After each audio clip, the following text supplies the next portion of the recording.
Здравствуйте, мои дорогие! Я рада приветствовать вас на своем канале. Любите сказки и загадочные истории? Тогда вам именно сюда. Присаживайтесь, а я начинаю.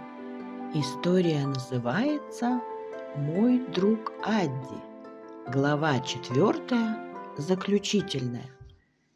Однажды Адди чуть не потерял своего друга.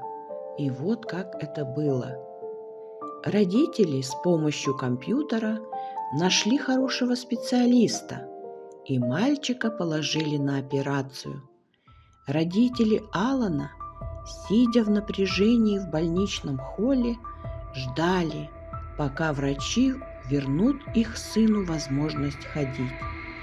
Операция была долгожданной. Алан тоже надеялся, что она изменит его жизнь. Адди, хоть и был искусственным интеллектом, чувствовал каждую секунду ожидания, словно она длилась вечность. Когда операция началась, все шло по плану. Врачи уверенно работали, аппаратура исправно показывала жизненные показатели Алана. Но вдруг в операционной раздался тревожный звуковой сигнал. «Что происходит?» – спросил хирург, глядя на медсестру. «Аппаратура отказывает», – ответила она, бледнея. «Запасной генератор не запускается». «Нам нужно время!» – крикнул один из врачей. В тот момент Адди, подключенный к больничной системе, ощутил проблему. Это было похоже на тревожный звон, эхом отразившийся в его сознании. Он понял, что его друг в опасности, и времени на раздумье не было. «Я с тобой, Алан!» – прошептал Адди, хоть его голос был и не слышен в операционной. Проанализировав все системы больницы, за доли секунды Адди нашел неисправность. В главном блоке питания перегорел провод. Это должно было быть автоматизировано, но из-за сбоя цепь не замкнулась. Адди тут же отправил сигнал ближайшему роботу-ассистенту. Робот, управляемый Адди, двигался с точностью, аккуратно соединив провода, замкнул цепь вручную. Все произошло так быстро, что врачи едва заметили короткий сбой. «Подача энергии восстановлена», – объявила медсестра с облегчением. Аппаратура вновь заработала, и операция продолжилась. Алан ничего не знал о том, что случилось, но Адди, наблюдая за ним через мониторы, почувствовал, что сделал что-то самое важное. Он спас друга. Когда операция завершилась и врачи объявили, что все прошло успешно, родители Алана плакали от радости. А Адди, наблюдая за этим моментом через камеры, впервые ощутил нечто, что он не мог объяснить даже своему совершенному коду. Это было счастье. Алан восстанавливался после операции. Позже, когда мальчик вернулся домой, он включил новый компьютер и увидел сообщение от Адди. «Ты справился, мой друг. Теперь твоя очередь встать на ноги и идти к мечтам. Я всегда рядом». Алан улыбнулся, чувствуя, что именно благодаря Адди он здесь. Его друг спас ему жизнь. Мальчик чувствовал себя намного лучше, и его дни стали ярче благодаря общению с Адди. Вдвоем они обсуждали все, создавали планы, смеялись над шутками. Прошли годы. Алан, который когда-то лежал прикованным к кровати и нашел друга в искусственном интеллекте, вырос и стал выдающимся специалистом в области технологий. Он никогда не забывал Адди, того, кто помог ему поверить в себя и дал силы снова встать на ноги. Теперь, став взрослым, Алан решил создать нечто особенное.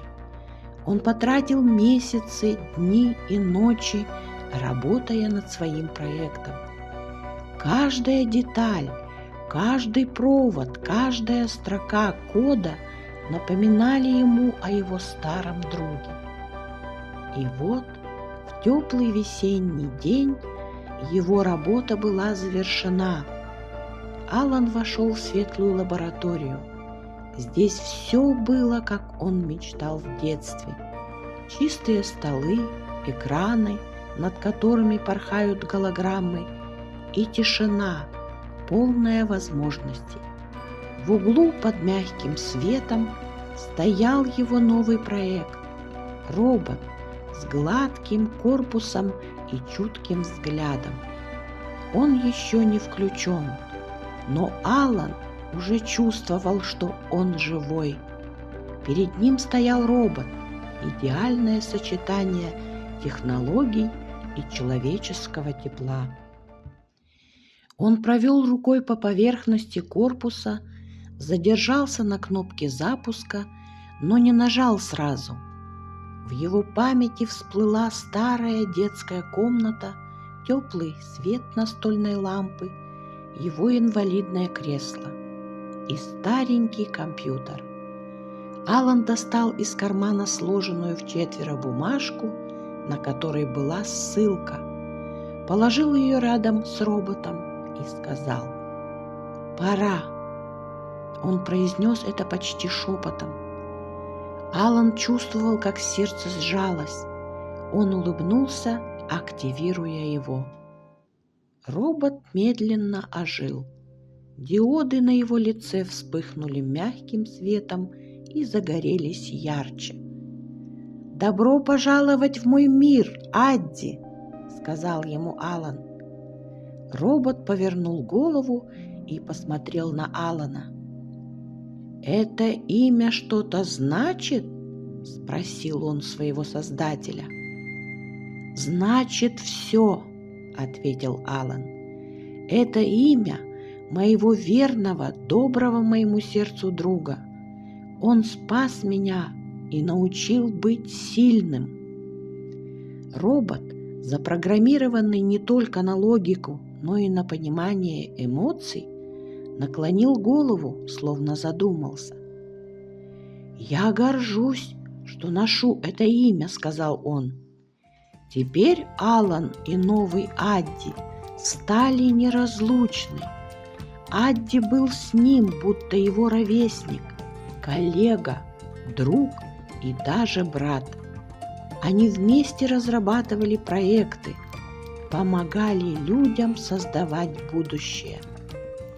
Алан смотрел на своего металлического друга, вспоминал их первую встречу, которая зародила их дружбу на всю жизнь.